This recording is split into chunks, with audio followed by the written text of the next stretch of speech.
Selamat petang, salam sejahtera. Terima kasih karena bersama dengan saya di Nazlin Unity Channel. Habislah Azmin Ali kali ini. Rupa-rupanya lawan Azmin Ali dalam PRN akan datang ini bukan calang-calang. Bahkan beliau adalah orang yang luar biasa. Dan saya pikir Azmin Ali dalam keadaan paling kritikal punyalah. Saya pun tak pastilah Azmin Ali boleh menang lagi kah tidak, kerana dalam PRU yang lepas beliau ditendang oleh para penyokong ataupun pengundi di Gombak sehingga beliau kalah besar kepada Amiruddin Syari. Kali ini ialah senarai nama yang bakal menentang Azmin Ali. Bahkan netizen kata, penganalisis politik kata, buku bertemu ruas. Dan ada juga yang mengatakan ini bukan buku bertemu ruas, tetapi seperti seperti besarnya jarak antara langit dan bumi. Mereka kata Azmin akan kalah. Rupa-rupanya strategi untuk mengalahkan Azmin Ali telah lama diatur. Nah, ini saya ceritakan kepada Anda. Jika Azmin Ali tidak lari, 3 DUN dalam Parlimen Gombak akan jadi medan pertarungan atau pertaruhan 3 ketua parti. Tiga ketua parti masuk dalam kawasan Parlimen Gombak. Dan dalam Parlimen Gombak itu ada 3 Dewan Undangan Negeri atau ahli Dewan Undangan Negeri, kerusi Dewan Undangan Negeri. Salah satunya kononnya akan ditandingi oleh Azmin Ali. Tapi yang akan bertanding menentang Azmin Ali di kawasan tersebut, 3-tiganya ialah ketua parti. Itulah penganalisis kata buku bertemu ruas. Kawasan Parlimen Gombak mungkin mencatat sejarah tersendiri daripada segi kemeriahannya pada PRN Selangor 12 Ogos akan datang ini. Dalam parlimen tersebut terdapat 3 kawasan DUN yang menjadi pertaruhan dalam PRN ini, yaitu Sungai Tua, Gombak Setia, dan Hulu Kelang. Berdasarkan pengumuman calon-calon setakat ini, DUN Sungai Tua akan ditandingi oleh Menteri Besar sementara Selangor, Amiruddin Syari, yang juga pengerusi PH dan pengerusi Majlis Pimpinan PKR Selangor.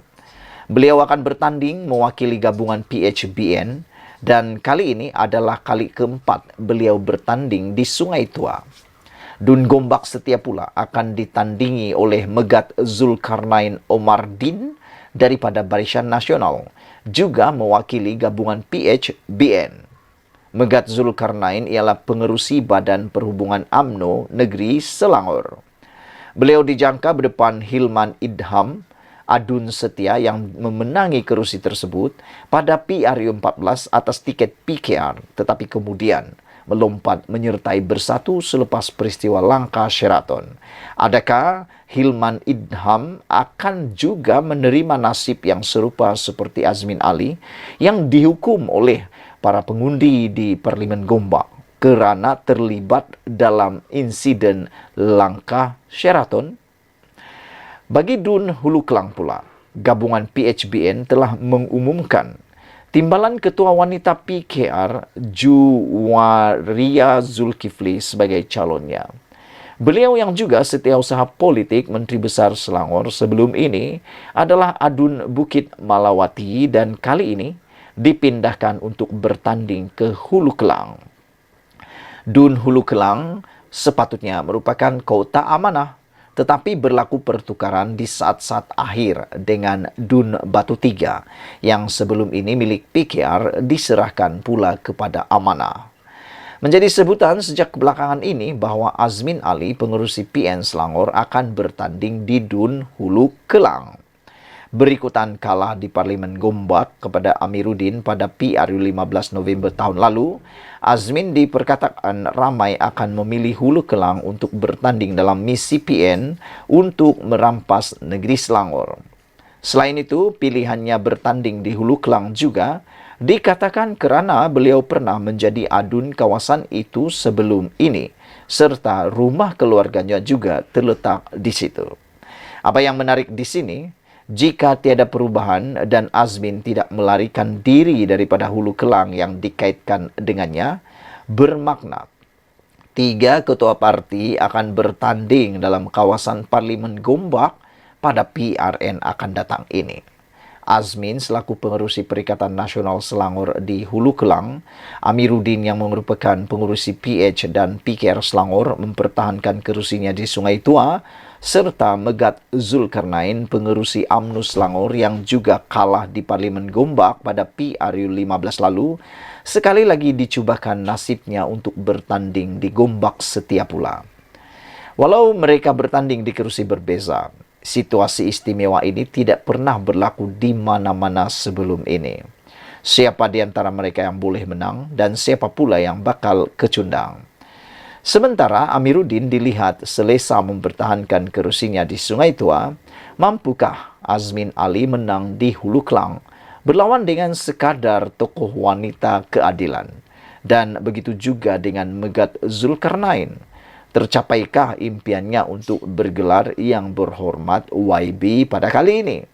Yang pasti, dengan tiga ketua parti dijangka mempertaruhkan nasib di tiga dun berlainan dalam kawasan Parlimen Gombak, kemeriahan pesta kempen di kawasan itu kali ini dijangka lebih berganda serta paling menjadi tumpuan sekali. Sila tinggalkan komen Anda. Adakah Anda rasa Azmin akan menang atau tidak? Terpulanglah pada komen. Kita jumpa lagi. Selamat petang, salam sejahtera. Kali ini pendedahan berkaitan dengan penyakau. Wah, ini satu benda yang Anda harus share. Anwar Ibrahim kata kerajaan perpaduan bebas penyakau. Wah, ini tentunya menjadi perdebatan Anda selepas Anda share video ini. Datuk Seri Anwar Ibrahim mengesahkan pimpinan dalam kerajaan perpaduan yang diterajuinya sekarang bebas penyakau wang rakyat.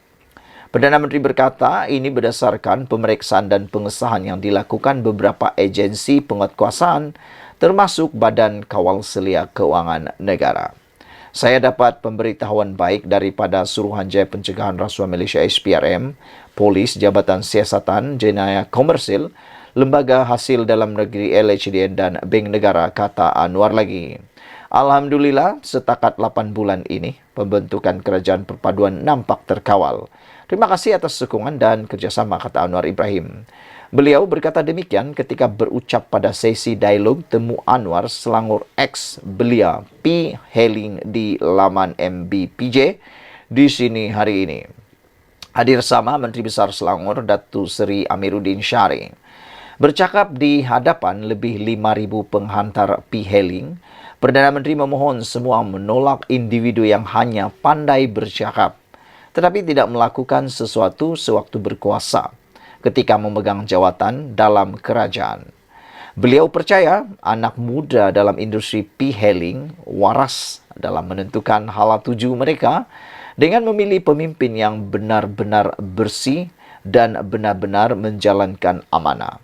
Sudah berapa lama saya keluar masuk penjara Sungai Buloh? Dekat 10,5 tahun. Kalau nak ugut, saya tak termakan. Kalau nak beli, saya tak termakan. Kita kena ada tanggungjawab, kata Anwar Ibrahim. Jadi, dengar boleh tomahan dan fitnah dan nilai sewaras mungkin. Kita bukan bodoh, ada pendidikan. Yang ada bekerja dalam industri P-hailing ada latar belakang pendidikan tingkatan 5, tingkatan 6, diploma dan ijazah. Sebaliknya, orang yang bercakap politik adu domba ini adalah semuanya bodoh, kata Anwar Ibrahim. Wah, ini satu perkara paling panas pernah saya dengar daripada Anwar Ibrahim. Beliau kata yang bekerja dalam industri P-hailing ini semuanya adalah latar belakang pendidikan. Tidak pedulilah apa pendidikan mereka, tingkat apa, aras apa. Ada yang tingkatan 5, tingkatan 6, diploma dan ijazah, kata Anwar Ibrahim. Tapi Anwar Ibrahim kata sebaliknya. Orang yang bercakap politik adu domba ini adalah semuanya bodoh. Wah, saya tertariklah Anwar Ibrahim ini. Dia berani berkata, orang yang bercakap politik adu domba adalah semuanya bodoh. Saudara-saudara sekalian, yang menarik juga ialah Anwar Ibrahim memberikan kata dua. Beliau kata, beri saya. Kalau saya tak silap dalam berita sebentar tadi, Anwar Ibrahim memberikan jaminan, beri saya masa sebulan ke seminggu. Saya akan memanggil semua syarikat yang melibatkan P-Hailing dan saya akan berjumpa dengan mereka, kata Anwar Ibrahim. Jadi, sekiranya Anda bersama dengan channel ini, Anda patut memberikan perhatian sepenuhnya terhadap apa yang dijanjikan oleh Anwar Ibrahim ini. Anwar Ibrahim kata, Anda mempunyai kewarasan. Anda boleh dengar tomahan dan fitnah itu, tapi nilailah sewaras mungkin. Kita bukan bodoh, ada pendidikan, kata Anwar Ibrahim. Sejauh mana Anda waras dan ada pendidikan dan tak bodoh, terpulang pada Anda semua. Sekian dulu untuk kali ini. Jangan lupa share video ini, tekan butang subscribe. Kita jumpa lagi. Bye-bye. Wow, ini satu lagi pendedahan paling luar biasa membabitkan Sanusi.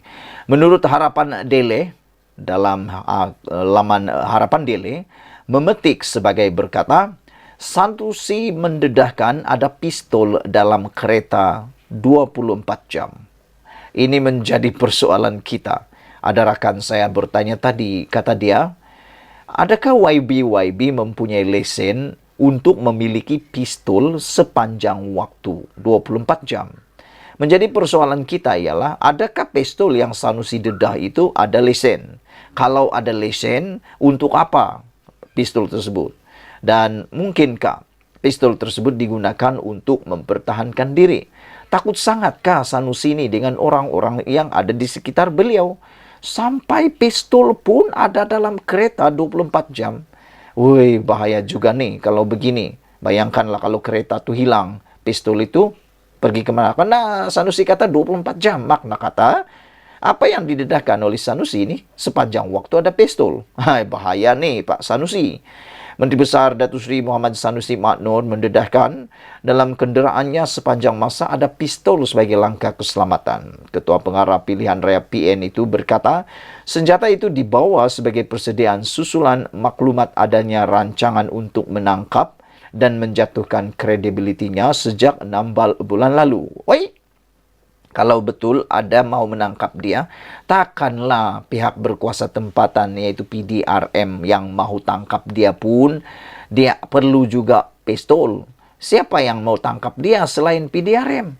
Aduh, aku kadang-kadang terpikir Sanusi ini memang agak pelik juga lah sedikit kan. Tapi tak apalah, dia lebih pintar daripada akulah sebab dia menteri besar.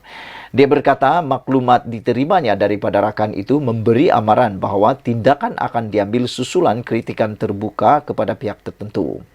Plot untuk tangkap saya sudah dirancang sejak 6 bulan lalu. Saya tahu dah, saya ada intelijen saya, kata Sanusi. Jumpa orang tu pesan jaga-jaga, ada orang nak buat sesuatu kepada saya.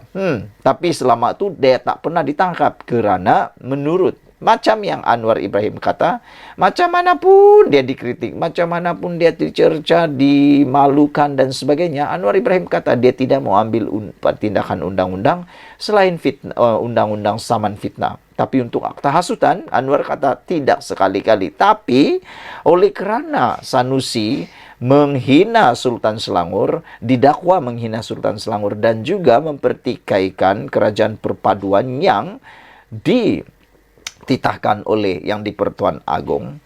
Itulah sebabnya beliau ditangkap dan dihadapkan kepada pengadilan di pendakwaan. Bukan sebab dia mau ditangkap, sebab perkara yang sebelum itu. Jadi apa kaitannya? Tak tahulah, Anda fikirlah sendiri. Sejak bila dia rasa takut ni pun kita tak tahu. Yang dia ditangkap tu sebab dia hina Sultan. Bukan kerana selama ini ada mau tangkap dia. Tiadalah. Saya rasa tak perlulah untuk takut-takut. Untuk keselamatan saya ada pistol dalam kereta 24 jam, ada 2 kelopak, 14 peluru, 1 kelopak. 24 jam berjaga-jaga, takut orang buat jahat. Orang tak buat jahat, saya tak buat jahat pada orang. Tegas Sanusi lagi. Wah, ini pendedahan paling luar biasa pernah saya dengar. Tak pernah saya dengar ahli politik berani cakap dia ada pistol 24 jam di kereta. Jangan-jangan lepas ini PDRM akan buka lagi kertas siasatan berkaitan dengan Pengakuan Sanusi yang luar biasa nih. Dia mengaku ada pistol 24 jam dalam kereta. Jangan-jangan nanti polisi akan mengambil siasatan terbaru untuk Sanusi. Itulah. Sanusi ini kadang-kadang dia cakap main hambur aja kan. Macam itulah. Lepas itu baru dia cakap orang putar belit kata dia. Beliau berkata demikian ketika berucap pada ceramah gelombang PN di Padang Awam, Kuala Ketil, Kedah malam tadi. Sanusi yang juga Ketua Pengarah Perikatan Nasional untuk itu berkata tindakan menangkap dan menggarinya sebagai langkah menjatuhkan moral dan menghilangkan kredibilitinya. Saya tak pastilah Sanusi ada digari atau tidak, saya tak pernah nampak lah. Kamu ada nampak videonya, dia digari atau tidak? Anda tunjukkanlah kalau adalah. Harap-harap dia tidak digari lah.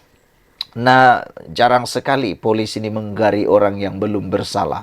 Tapi banyak juga lah ahli politik nih kata dia digari. Rupa-rupanya tipu, dia sembunyikan tangan. Tapi untuk Sanusi, saya tak pasti. Dia digari atau tidak, tapi dia kata tindakan menangkap dan menggarinya itu sebagai langkah menjatuhkan moral beliau. Sudah 6 bulan kawan-kawan pesan, yang penting tangkap gari saya, kata beliau. Yang saya heran, dia samakan pula dengan Anwar Ibrahim yang baru jadi Perdana Menteri 8 bulan. Jadi dia kata 6 bulan. Kenapa tidak dulu 2 tahun sebelum dia jadi ketua menteri di Kedah? Itu yang menjadi betul-betul menghairankan kita. Semoga dengan pendedahan ini Anda tahu siapa Sanusi.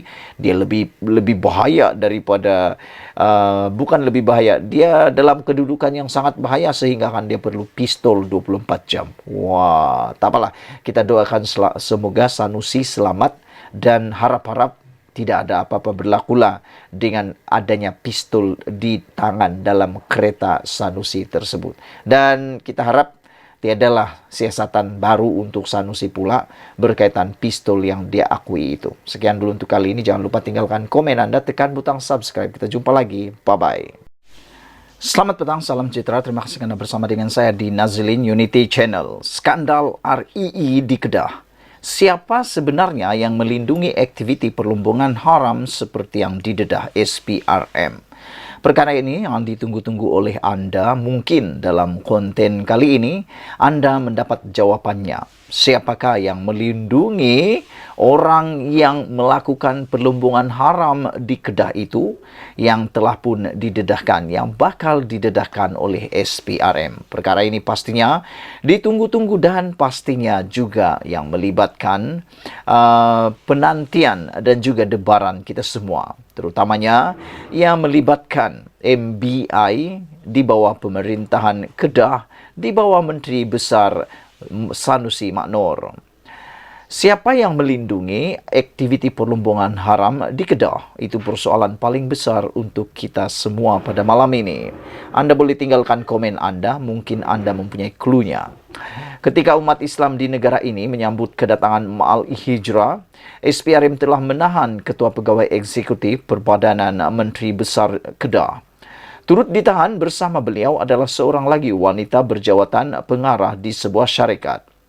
Mereka ditahan di 2 lokasi yang berasingan, yaitu di Alos Seta Kedah dan Shah Alam Selangor. Kedua mereka ditahan dan disiasat mengikut Seksyen 17 dan 23 Akta SPRM 2009. Ianya berkaitan dengan dakwaan kes rasuah dan salah guna kuasa dalam sektor pelumbungan membabitkan nilai rasuah lebih Rm13 juta.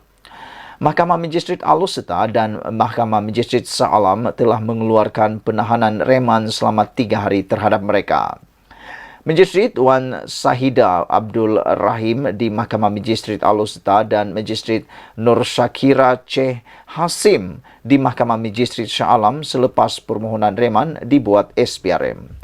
Menurut sumber SPRM, aktiviti pelumbungan yang dijalankan secara haram oleh syarikat terbabit mendapat perlindungan daripada pihak berkuasa tertentu sejak tahun 2020.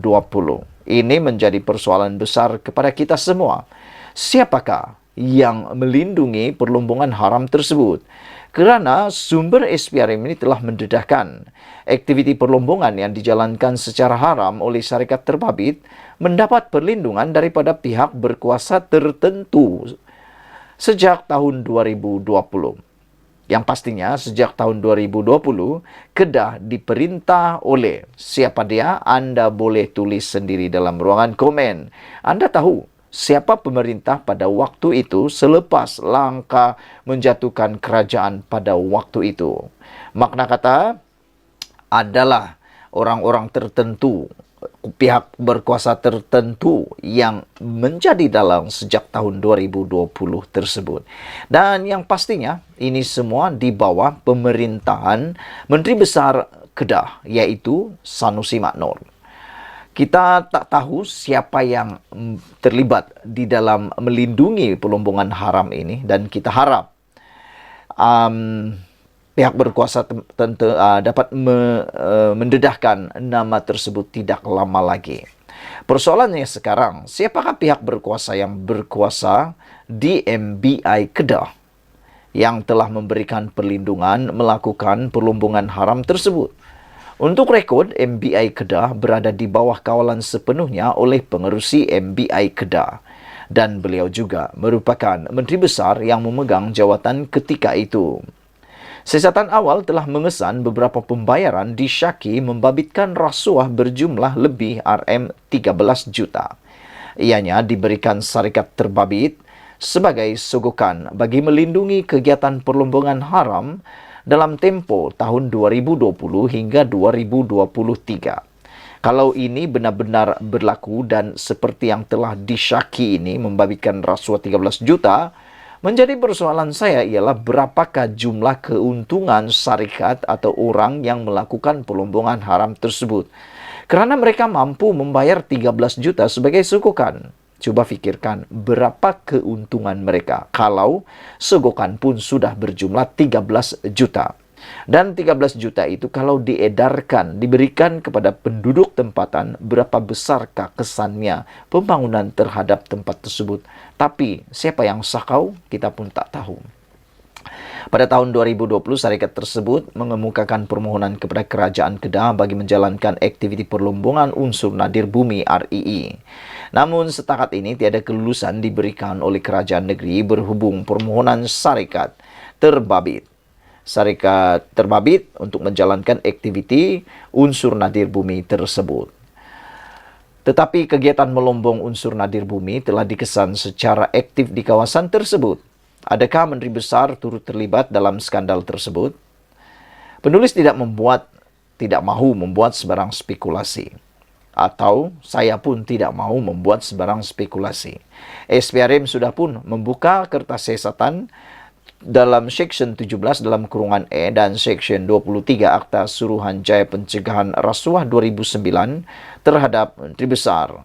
Sama-sama kita tunggu hasil siasatan penuh SPRM.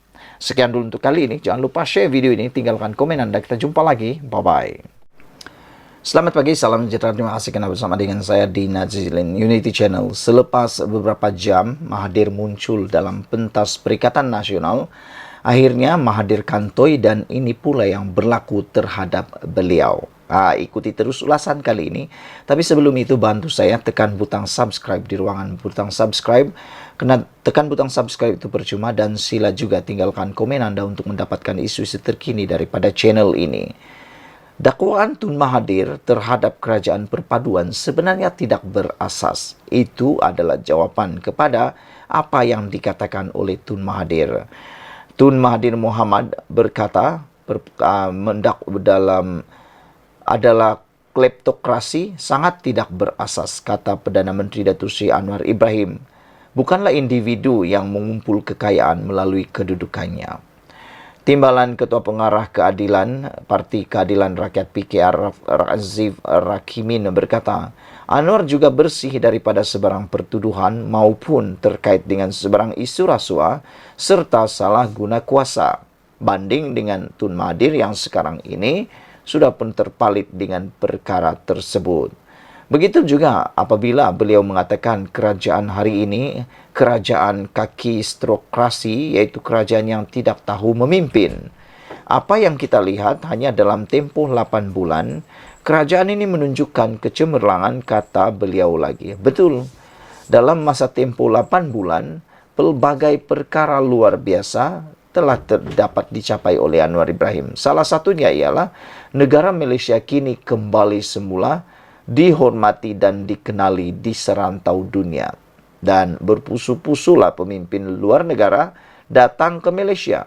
Dan mustahil Malaysia ini tidak tahu dipimpin kalau Elon Musk yang kaya raya itu, yang penuh dengan kebijaksanaan, orang terkaya, bahkan sumber pelaburan terbesar di dunia itu mau datang ke Malaysia kalau Malaysia ini tidak tahu memimpin. Apa maksud Mahathir bahwa kita tidak tahu memimpin, kerajaan tidak tahu memimpin? Adakah maksud Mahathir ini ialah hanya tahu memimpin kalau ikut apa yang beliau mahu, ikut apa yang beliau suka? Kalau tak ikut apa yang beliau suka, Tun suka, adakah itu maksudnya tidak tahu memimpin? Saya fikir mungkin itulah maksud Tun Mahathir. Saya fikir maksud Tun Mahathir itu sudah jelas. Saya mengambil contoh penurunan harga barang seperti minyak masak, harga ayam, tepung, dan banyak lagi keperluan asas lain. Malah ketika harga barang seluruh dunia menampakkan peningkatan, kerajaan hari ini juga cuba mengawal kenaikan serta mengekalkan subsidi walau berdepan dengan krisis ekonomi global, kata beliau lagi. Razif turut mendakwa ucapan Dr. Mahathir sebenarnya lebih menyindir Perikatan Nasional kerana mereka kerajaan paling gagal dalam sejarah tanah air, kata beliau lagi. Nah, ini lebih tepat. Mahathir lupa bahawa ketika beliau berucap dalam ucapan beliau di pentas PN itu, beliau sedang menyindir Perikatan Nasional kerana Mahathir pun sebelum ini pernah menggelar Perikatan Nasional sebagai kerajaan yang gagal. Jadi, adakah ini kesilapan Mahathir? Mengikuti pentas Perikatan Nasional tapi menyindir mereka pula. Kerana menurut Razif, ucapan Dr. Mahathir sebenarnya lebih menyindir Perikatan Nasional kerana mereka kerajaan paling gagal dalam sejarah tanah air. Beliau turut menyatakan bahawa bekas pengerusi Parti Perjuang Tanah Air Pejuang tersebut sudah tidak relevan lagi, apatah lagi telah ditolak oleh rakyat sehingga hilang wang pertaruhan dalam pilihan raya PRU15 yang lepas. Mahathir mungkin boleh bangga diri kerana dikutip oleh PAS yang pernah beliau gelar dengan pelbagai gelaran kesat. Namun beliau tidak sedar, beliau hanya dipergunakan di akhir hayat. Kesian Tun Mahathir. Ini adalah satu pendedahan yang memang luar biasa dan saya pun baru sedar. Mahathir ni boleh bangga, kata Razif, kerana dia dikutip oleh PAS yang pernah beliau gelar dengan pelbagai gelaran kesat. Namun beliau tidak sedar, beliau hanya dipergunakan di akhir hayat. Tak pastilah siapa yang guna siapa. Mahathir Mohamad kah yang mempergunakan PAS untuk mendapatkan semula momentum beliau, untuk mendapatkan semula pengaruh beliau, untuk mendapatkan semula maruah beliau yang tercalar dalam PRU15, ataukah PAS lah yang mengguna pakaian Mahathir Mohamad? Tak tahulah. Apa komen anda semua? Percayalah, kata Razif, apa yang keluar dari mulut Mahathir tidak boleh dipercayai seperti yang diperkatakan beberapa pemimpin PAS sebelum ini tentangnya. Jadi saudara, begitulah cerita tentang Mahathir kali ini. Apabila Mahathir sendiri terkena batang sendiri bila dia mendakwa kerajaan yang ada sekarang ini ialah kerajaan kakistrokrasi, yang bermaksud kerajaan tidak tahu memimpin. Rupa-rupanya apabila Mahathir berkata begitu, dia sedang menyindir pula Perikatan Nasional yang menurut Razif adalah kerajaan yang paling gagal dalam sejarah tanah air. Apa boleh buatlah, Mahathir dah kata, terima ajalah. Sekian dulu untuk kali ini. Jangan lupa tinggalkan komen anda. Sila tekan butang subscribe. Kita jumpa lagi. Bye-bye. Padan muka, mulut celupar tiada injam. Itu kata-kata netizen kepada Sanusi. Saya ulang sekali lagi, apa pendapat netizen terhadap Sanusi? Mereka kata, padan muka, mulut celupar tiada injam. Itu komen netizen kepada Sanusi. Apa pula komen anda tentang isu dakwaan penghinaan Sanusi terhadap Sultan Selangor dan mempertikaikan kebijaksanaan Sultan yang di-Pertuan Agong dalam penubuhan kerajaan perpaduan. Masyarakat berbelah bahagi pandangan mereka berikutan. Tindakan polis menahan Menteri Besar Kedah, Datuk Seri Muhammad Sanusi Maknor, yang didakwa ditangkap pada awal pagi. Namun, polis telah pun memberikan penjelasan mengapa Sanusi ditangkap awal pagi. Ianya kerana Sanusi sukar dihubungi. Ditelepon dah banyak kali, tapi direjek. Itu sebabnya mereka cari Sanusi sehingga dapat.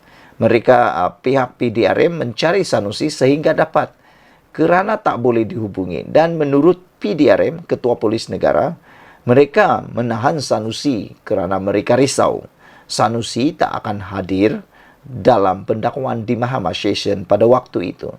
Selain itu, memandangkan kerisauan bahawa Sanusi tak tahu tentang perkara itu dan mereka pun mencari akhirnya dijumpai di Mont Kiara. Nah, rupa-rupanya polis itu perlu diberikan kredit, bukannya dicerca. Mereka perlu diberikan kredit, perlu diberikan pujian kerana sanggup kerja overtime. Anda faham? Awal-awal pagi mencari orang yang tak boleh dihubungi. Kalaulah anda lah kan, kamu telefon orang itu dan anda di-reject, apa perasaan kamu? Ini kan pula soal negara. Sedangkan kalau tukang tarik kereta, telefon-telefon, mencari kereta tersebut, bank cari kereta itu yang tak dibayar berbulan-bulan, kalau tak disambut telefon itu, mereka akan cari dan tukang tarik kereta akan cari sampailah anda di rumah anda. Begitulah. Ini kan pula soal melibatkan cercaan terhadap Sultan, Raja Selangor dan Sultan yang di-Pertuan Agong. Bukankah perkara itu lebih besar daripada kes tarik kereta? Anda fikirkan sendiri. Namun majoriti netizen berpandangan padan muka dia. Kata mereka ekoran keceluparan mulut ketua pengarah pilihan raya PAS itu. Mereka menulis padan muka dia. Kata salah seorang daripada mereka, celupar sangat mulut, tak ada injap, kata mereka, dipetik daripada Harapan Daily. Namun begitu, sebagaimana dijangka, PAS menggerakkan penyokong mereka untuk memberikan sokongan moral kepada Sanusi. PAS juga mendakwa Sanusi tidak bersalah kerana dia tidak menghina Sultan Selangor. Tapi Anwar Ibrahim telah bertanya, kalau Sanusi tak bersalah, kenapa dia menghadap Sultan Selangor minta ampun? Dan bukan menghadap, kenapa Sanusi menulis surat terhadap Sultan Selangor minta ampun? Begitu juga dengan pesuruh pejaya PAS Selangor telah menghadap Sultan Selangor untuk memohon maaf. Jadi kalau tak bersalah, kenapa menghadap dan mohon maaf? Kata Anwar Ibrahim lagi. Apa pendapat kamu semua? Takkan nak salahkan pula Sultan Selangor sekali lagi.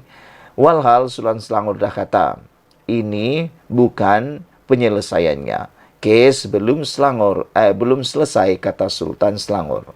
Namun video yang disebarkan jelas, Sanusi memang menghina Sultan Selangor dengan mempertikaikan susur galur baginda dan mendakwa hanya Sultan Kedah sahaja yang jelas susur galurnya. Polis pula telah menggerakkan aset-aset mereka ke Mahkamah Selayang, tempat di mana Sanusi akan didakwa pagi tadi. Polis telah menahan Menteri Besar Kedah, Datuk Seri Muhammad Sanusi Maknor, jam 3 pagi tadi di hotel penginapannya bagi membolehkan beliau didakwa pagi tadi. Menurut Setiausaha Akbar Sanusi, Hilmi Khalid, Sanusi telah dibawa keluar oleh polis dari bilik penginapan beliau di hotel berkenaan pada jam 3 pagi. Sanusi menginap di hotel berkenaan jam 11.40 selepas selesai mesyuarat Majlis Tertinggi Perikatan Nasional di Ibu Negara. Sekian dulu untuk kali ini. Jangan lupa tinggalkan komen anda. Sila tekan butang subscribe. Kita jumpa lagi. Bye-bye.